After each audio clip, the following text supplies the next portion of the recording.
Hi Milestone friends and family, I miss you all terribly, and I think I also miss giving a lot of advice. So I've been giving myself a lot of advice, and I thought I would make a couple short episodes about the advice that I'm giving myself as a physical therapist, and thought maybe it will help you at home too. So the topic for today is stretching. In the last week, I've been reminded of the importance of stretching. In particular, how long it takes to get a good release. So first of all, my posture, I don't know about yours, my posture has been horrific. I catch myself slumped at the table, helping my kids with their homework, working on the computer in my recliner, and I'm constantly rounded through my shoulders and my spine. And when we assume these postures for too long, we can start to become shortened in the hip flexors, in the pectorals, and neck flexors. We need to take time to open up. So I started opening up a bit here and there, little stretches, but I was still tight.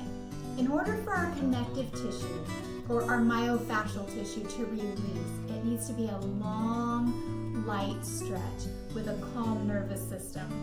So when I do a couple quick stretches, when I'm still kind of in a state of fight or flight, I don't get a great release.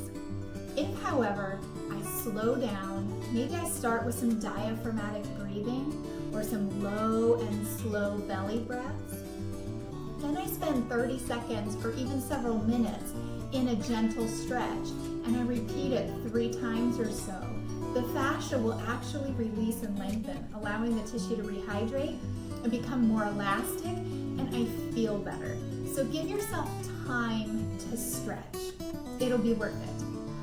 Now, dealing with poor posture is one thing, but what about an acute strain? So many of you are getting the bike out of the garage, getting back out on the trails and running, maybe pulling an old exercise video off your shelf. Any hamstring strains out there?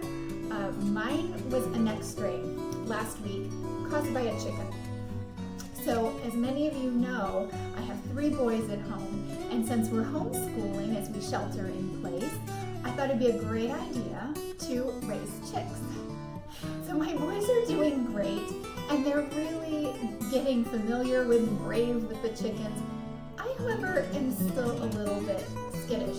So last week, while we were feeding the chickens, one flew up and landed on my neck. I did what any good nervous Millie would do, and I forcefully pulled my shoulders up toward my ears as if it would protect me in any way. Needless to say, I had a horrible spasm in my neck. So I started massaging and stretching. I used what we call a tap and stretch self-myofascial release, really tuning in and feeling for the release of the tissues, the lengthening of the tissues as I stretched. And in a few hours, it was like it had never happened. Thank goodness. I also remembered not to lose my good posture, and I resisted the tendency to guard because of that spasm and that pain. That only prolongs the tension.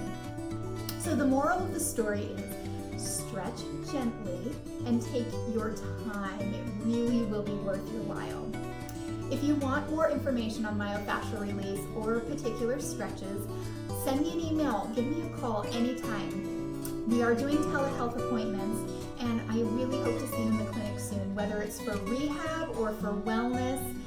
Check your email, follow us on Facebook, check our website for updates on when the clinic will reopen. But until then, we are here for you. Reach out anytime. A muscle spasm! A muscle spasm!